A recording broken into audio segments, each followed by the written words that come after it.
Bom, dando sequência, vamos entrar no estado da arte, né, em geração de vapor a partir da biomassa, que é o do nosso amigo engenheiro, está nevando lá, Marcos Zanato, gerente comercial da HPB Engenharia. Beleza, seja bem-vindo. Parabéns. Obrigado, Gilmar. Opa.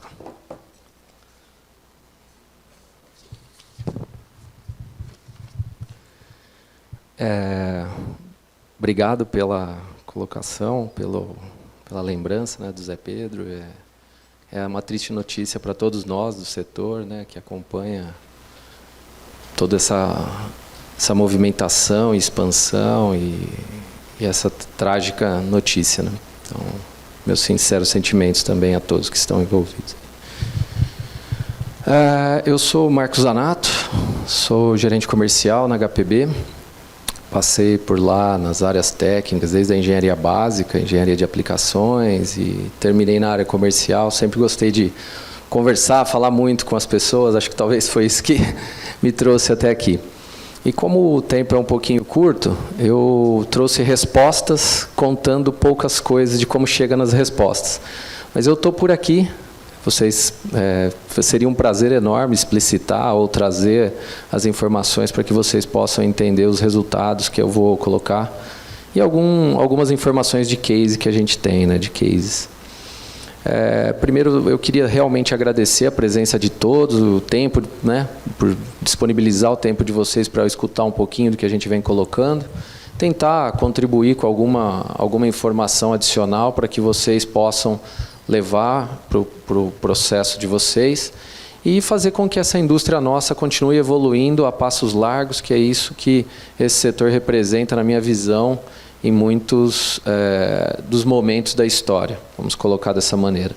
E é aí também que entra a história da HPB. A HPB ela foi pioneira em muitos dos momentos, inclusive, né, do que eu vou colocar um pouco mais à frente, do que é ainda hoje o estado da arte em geração de vapor a partir da biomassa. Por que eu falo ainda hoje? Porque já é uma tecnologia consolidada.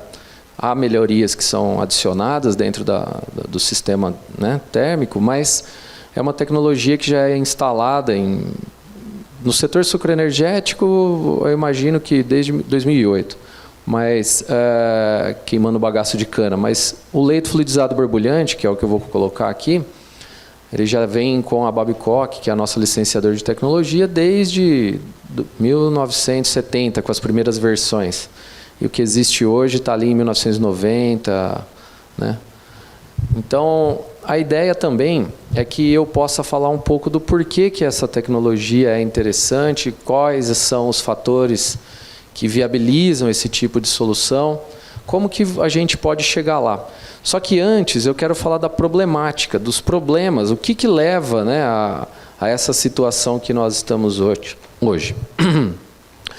Basicamente, eu tenho participado de alguns eventos, tomei algumas notas de coisas que eu tenho ouvido e que realmente faz todo sentido pensar, né, em leito fluidizado, em soluções tecnológicas integradas que contemplam o leito fluidizado borbulhante. E aí a gente vai passando os slides aqui na sequência. O que acontece? Eu ouço muito se dizer a dinâmica de falar da questão, por exemplo, do preço da energia elétrica.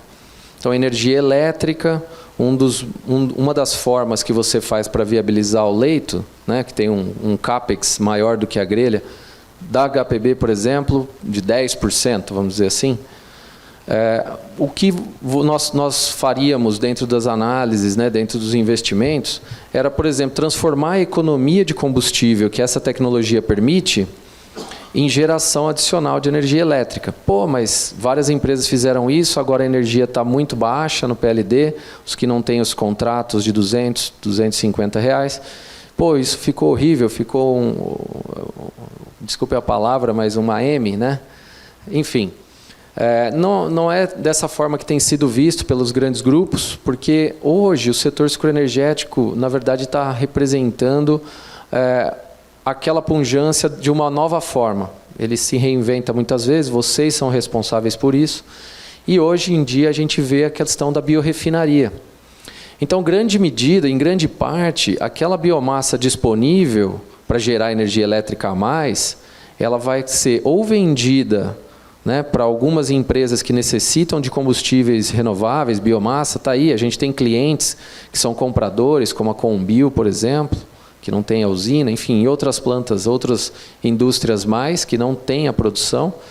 E isso já tem, então, até um mercado de biomassa bastante estabelecido já, de bagaço no estado de São Paulo, isso deve se estender para uma Bolsa Brasil, imagino, e faz com que você tenha essa escassez de novo.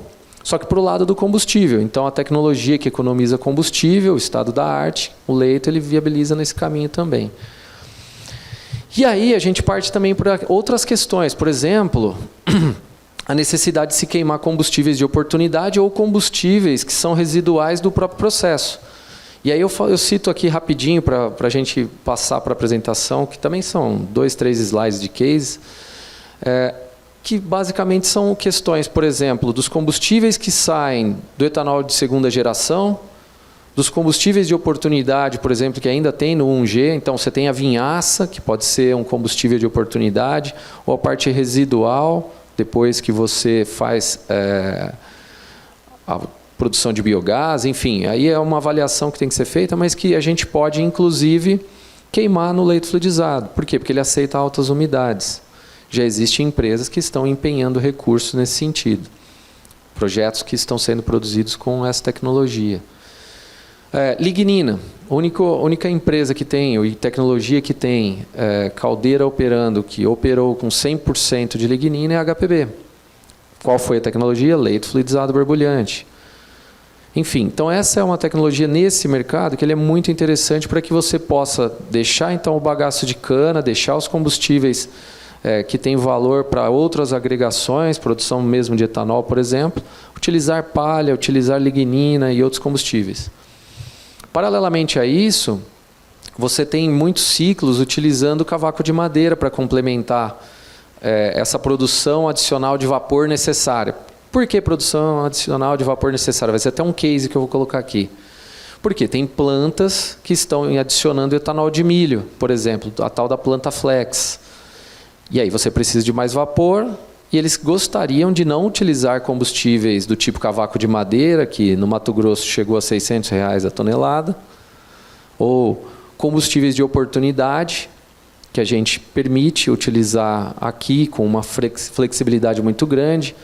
Nessa mesma planta que a gente tem no Mato Grosso, a R$315 a tonelada, supressão vegetal.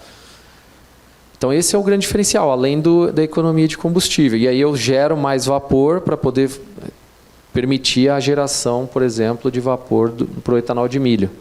É um caso aqui. Então, o que algumas palestras, algumas empresas que eu estive relataram foram esses problemas. E aí a gente tem essa problemática estabelecida. E a solução? Qual que é a solução? Deixa eu ver se eu aperto o botão certo aqui. A solução de geração de vapor vai ser o leito fluidizado borbulhante com o precipitador eletrostático. O estado da arte que existe ainda hoje. Um rápido slide aqui, é mais para contar um pouquinho, né? A HPB fica em Sertãozinho, aqui é o escritório de engenharia, área comercial, financeiro, enfim, o prédio em que a gente tem essa parte mais administrativa. E lá em Sertãozinho ainda também, a gente tem a fábrica, fica aí o convite para que, caso seja possível, que vocês venham nos visitar. Vai ser um prazer enorme. Nós estamos aqui, eu, Marcel, Eric, o Rea. É um prazer aí conversar com vocês e que, se vocês tiverem um tempinho, fazer uma visita para a gente. Podemos estender essa conversa também aqui hoje. Bom, então quais são os benefícios que a gente vai obter? O que leva essa economia de combustível? De novo, vou fazer de uma forma bastante... Os resultados, quais são, não dá para eu ficar explicando detalhadamente. Por exemplo, a questão de combustão, como ela funciona. Me procurem aqui fora, que eu explico. Mas, basicamente, você pega uma caldeira de grelha, eleva a -1, ou seja, inverte o conceito de queima de ar, e aí você tem uma caldeira de leito fluidizado. O que significa isso? Significa que a maior parte do oxigênio disponível para combustão, ele não vai acontecer aqui, né? Vai acontecer no ar secundário, ou seja, 75% do oxigênio lá para cima ao passo que na grelha é o oposto, certo?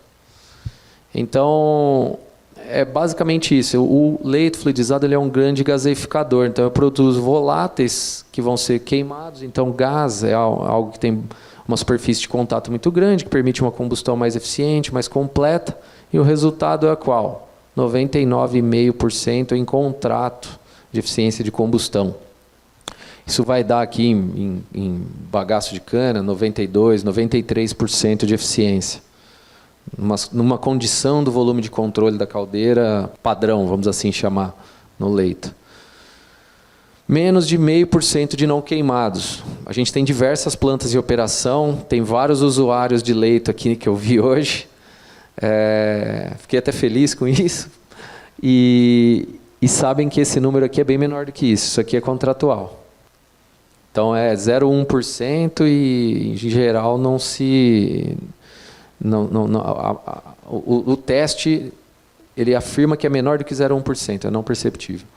Então as cinzas, ela não é preta, porque não tem aquele carvão que não queimou, aquele dinheiro que deixou de ser ganho.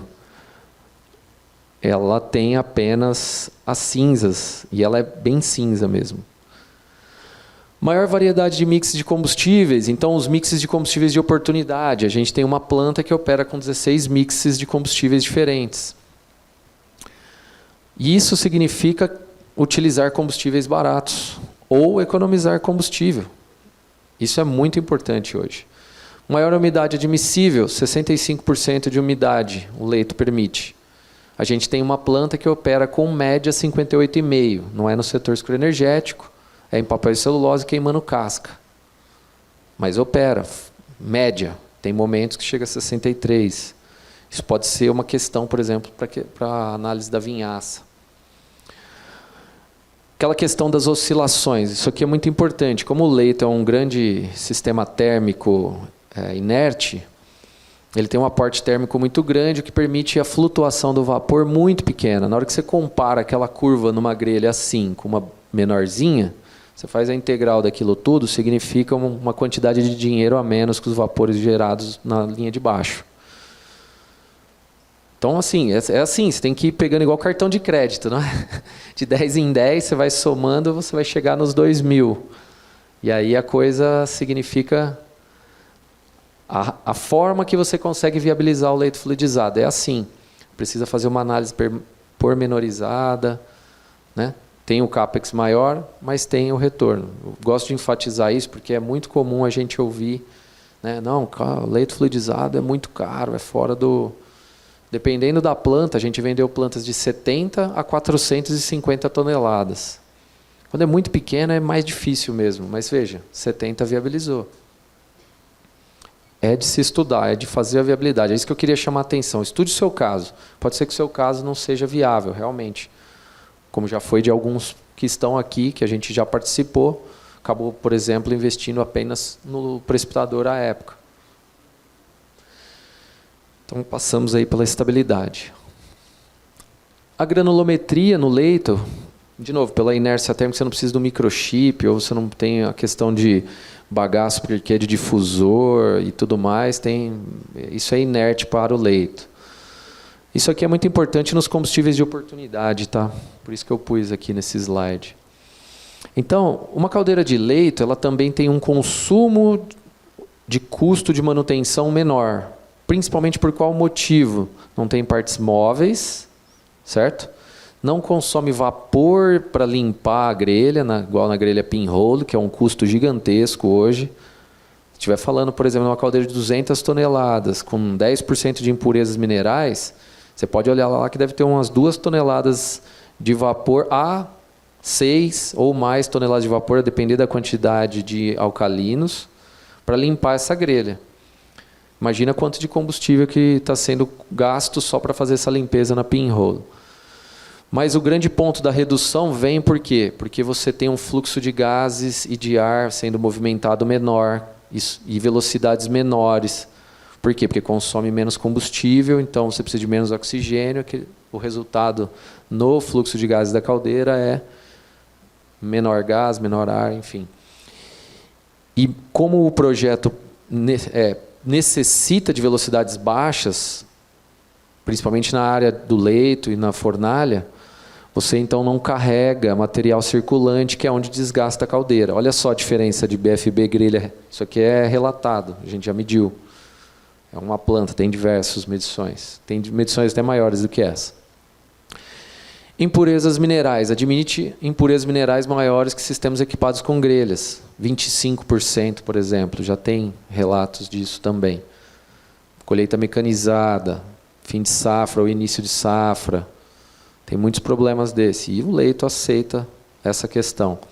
Vai fazer um investimento numa caldeira nova, por exemplo, com um precipitador eletrostático, né? Acho que 98% das plantas hoje que são estudadas para o setor, o precipitador já é uma condição que praticamente não tem mais volta. A HPB de 2018 para cá já vendeu mais de 15 nos projetos novos e também em retrofits. Então, existe uma vantagem muito grande aqui. O BFB, por ele não ter aqueles não queimados, que é o carbono que vai lá no precipitador e diminui a eficiência dele, ele não precisa do multiciclone. Nas grelhas, você precisa de um separador ciclônico, não inercial. Só inercial, o Babcock não recomenda. E aí você tem uma importante economia de manutenção, porque vocês sabem que multiciclone é uma fonte de manutenção importante. É uma fonte natural, né? Isso quer dizer. Então aí eu parto para algumas referências. Eu acho que aqui está o diferencial para vocês daquela problemática que a gente tem recebido. Isso aqui é muito comum para diversas empresas. Eu preciso de mais vapor, então principalmente agora. Produção de cana aumentou, eu preciso processar mais, eu preciso de mais vapor. Muitos retrofits têm acontecido, não é, Marcel? Marcel Monteiro é o responsável aqui da nossa área de peças, componentes e retrofit. Depois, se vocês tiverem interesse também, conversar com ele. Muitos estudos para implementação de leito fluidizado estão em andamento. Alguns foram viabilizados, como esse aqui. Não vou pôr o nome aqui, porque depois fica salvo, tem que ter as autorizações, empresa de bolsa, sabe como que é. Mas uma referência para uma usina flex em Goiás, leito fluidizado borbulhante, o BFB aqui é a sigla e o HPB, né? Quais eram os desafios e quais foram os resultados? Os desafios eram aqueles: gerar mais vapor e fechar o balanço de massa e energia para a entrada do etanol de milho nessa planta. Esse era o objetivo principal. Depois tinha outras coisas que a gente encontrou, formas de agregar valor à planta com custos marginais. Então eles instalaram também um pequeno precipitador eletrostático, enfim. Caldeira apta a operar maior umidade de bagaço, então por 330 dias no ano, por conta da entre-safra da cana, né? Então você tem o estoque de combustível para poder rodar 330 dias do ano. E o objetivo era que com aquela mesma quantidade de combustível, sem inserção de cavaco de madeira, você conseguisse produzir o vapor suficiente para que você conseguisse fechar o balanço de massa e energia do etanol de milho. Isso significava a necessidade de estabilidade de operação em 275 toneladas. A caldeira era de 250. 10% a mais de de vapor, com uma economia de combustível necessária para fechar o balanço era de 9%, mas apurou-se 9,3%. Com a eficiência, da eficiência térmica do leito. Eu coloquei aqui superação dos resultados de performance, porque era esperado, por exemplo, que consumisse uma energia elétrica, uma potência consumida, se eu não me engano, de 1,37 megawatts. E a potência consumida maior foi de 1,08. É um pouco de conservadorismo nosso para evitar dificuldades depois. Então, outros itens que foram apreciados, por exemplo, um sistema de partida rápida para essa planta, que chama ABH, a sigla. Então, é um sistema que economiza, quanto? 50%, Marcel, do combustível de partida. que era um mito, junto com o da areia, do consumo de energia elétrica. Realmente, leito consome mais energia elétrica, só que é uma fração do que economiza de combustível. É uma fração do que você pode gerar energia elétrica. E aí aqui eu vou passar rapidamente por algumas outras referências, como eu comentei. Acho que o principal case era aquele, pois se tiver dúvidas pontuais, vocês me procurem por conta do tempo. Mas outras referências para vocês verem que é algo consolidado e que existe e que acontece. É possível viabilizar, basta estudar. Caldeira de 70 toneladas, 67,490, queimando 16 mixes de combustível. Isso aqui está lá no meio do Mato Grosso e tem uma necessidade muito grande, porque tem uma competição muito forte de combustíveis lá. Então, esse é um equipamento que veio para viabilizar a operação deles. Inclusive, o contrato aqui, como queimava cavaco de madeira numa certa umidade, se eu não me engano, era de 3,23 toneladas de vapor por tonelada de combustível consumido. Se eu não me engano, ficou em 3,43 no teste de performance. Né? E aí, com alguns cenários de combustíveis alternativos, produzia 3,8, 3,9. Mas isso não é bagaço, tá? Isso é outros combustíveis, cavaco de madeira, principalmente supressão vegetal.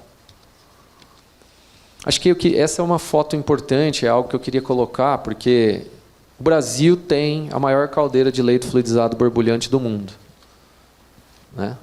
Maior caldeira de leito fluidizado que queima biomassa do mundo. Isso aqui é o estado da arte hoje. Todo tipo de tecnologia, alta pressão, alta temperatura, maior vazão, precipitador, leito, sistema de partida rápida, enfim, tudo que tem de tecnologia está aqui, hoje. Então, esse é um diferencial, né, que a HPB pode ofertar, que é essa robustez de tecnologia a partir de um custo acessível. Esse é o diferencial que eu queria colocar hoje, dado que vocês vão adquirir o estado da arte em geração de vapor a partir da combustão de biomassa. Aí a gente passa para outras plantas, então você tem a Citrosuco operando desde 2009, com combustíveis diversos, inclusive bagaço de cana. Fora do Brasil a gente tem caldeiras, inclusive o engenheiro Herman está aqui, ele já foi usuário por longos anos e o implementador, eu acredito, né, da única caldeira de leito fluidizado na América Central. Então, acho que é uma pessoa também que vocês deveriam consultar. A gente tem vários aqui de leito, Cremonês, Tiago, enfim. Tem gente para vocês explorarem. Westbrook, a primeira caldeira de leito no Brasil, da HPB, tecnologia Babcock, estão operando desde 2007, 24 meses de operação contínua registrada. Tudo bem, isso aqui é papel e celulose, só a parada da NR, mas existe tecnologia que pode atender vocês 355 dias, 360 dias no ano, 5 dias de parada. E aí a aplicação do precipitador, né, que é a outra solução, essa mais consolidada, para finalizar aqui os slides, que meu tempo já acabou.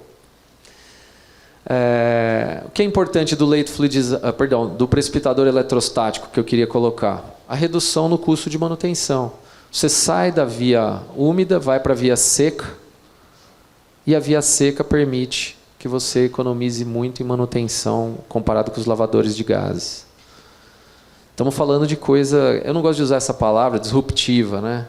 Mas porque em certa medida você sai de uma substituição de praticamente da parte traseira inteira da caldeira em algumas safras, para, por exemplo, aquelas plantas que eu mostrei ali com precipitador há mais de 10 anos sem mexer no exaustor, por exemplo. Então é isso, pessoal. Aqui é o tipo da tecnologia que a Babcock usa, que tem mais de 100 anos também, enfim. É isso aí. Muito obrigado. Desculpa por tomar um pouco mais do que o tempo que eu tinha aí. E é isso aí. Aí, se tiver alguma dúvida, alguma questão, estou à disposição. Tá bem. Perguntas? Uma pergunta pode. Tem tempo. Aqui. Gastei todo o tempo. Né? Não, mais isso. Vamos lá. Pois não. Obrigado. Marco, parabéns aí pela brilhante apresentação. Obrigado. Eu trabalhei na Delta em 2017, 2018, lá tem uma caldeira de leite fluidizado. Perfeito. E, logicamente, ela não é da HPB, certo? Ok. Mas um grande problema que tinha lá, e eu queria ver se foi o que vocês já fizeram para melhorar nesse sentido, né? Perfeito. Como a diversidade de combustíveis aí, você falou em 16, é um número expressivo, né? Perfeito. Ela pode carregar, né, contaminantes, sei lá, enxofre, cloro e tantos outros aí. Vai carregar. E o grande problema que a gente tinha lá é quando essa caldeira parava, entendeu? Para você resfriar e trocar o tubo. O tempo é muito elevado. O que é que foi feito nesse sentido aí para tentar minimizar? Porque você, por exemplo, sei lá, leva em torno de 5 dias, porque ela demora muito para esfriar, né? E eu queria saber se já tem alguma evolução nesse sentido aí para evitar esse transtorno. Tá, só uma boa pergunta, só para eu entender. Resfriar, eu explico, tubo de onde? Não, tubo principalmente da parede, entendeu? Da parede d'água ou do superaquecedor. Lá no caso, um dia furou um do superaquecedor. Tá, não, entendido. Bom, aí essa questão do tubo aí varia de parte a parte. Vamos para a questão da parada, né? Lá você tem um sistema de leito fluidizado que é de fundo fechado. Uma tecnologia que a HPB utiliza a tecnologia da Babcock, que é de fundo aberto, que é chamado fundo aberto. A Babcock tinha o fundo fechado, sua tecnologia, e ela descontinuou em 1990, alguma coisa assim. Então, existem alguns benefícios dessa tecnologia de fundo aberto que permite que você faça o resfriamento mais rápido da areia. Então, com esse fluxo de ar que é mantido para você resfriar mais rápido, e você tendo o precipitador, dependendo de onde tiver a parada, você pode, inclusive, ter outras manobras na caldeira que permitem uma redução do tempo de resfriamento do leito, que eu imagino que era esse o problema lá, não é? Então, o fundo aberto ele permite você continuar insuflando o ar e ele resfria mais rápido que o fundo fechado. Eu não sou muito da operação. Depois eu posso acessar o nosso pessoal da assistência técnica. Se tiver mais algumas questões, a gente pode colocar para você. Esse foi um problema, né? De um modo geral, a caldeira é excelente. É aquilo, é o estado da arte, é o que tem um pouco a mais a ser entregue, né? Então, para biomassas. Então, o grande desafio da HPB, só para finalizar, é qual? É conseguir trazer essa tecnologia a preços acessíveis. Tá, lá no passado, na época da West Rock, nós estávamos falando de 50% para uma grelha, 40%. Então esse foi o grande sucesso, que eu diria, da HPB, foi conseguir trazer a preços possíveis. Hoje, igual eu falei, de grelha 10% de diferença. Tem casos, dependendo da seleção do projeto, que a grelha pode ficar mais cara do que o leito. Onde você vai para altas umidades, quando você vai montando um projeto, né, em que você favorece os benefícios do leito. Basicamente é isso. Beleza? Categoria viva.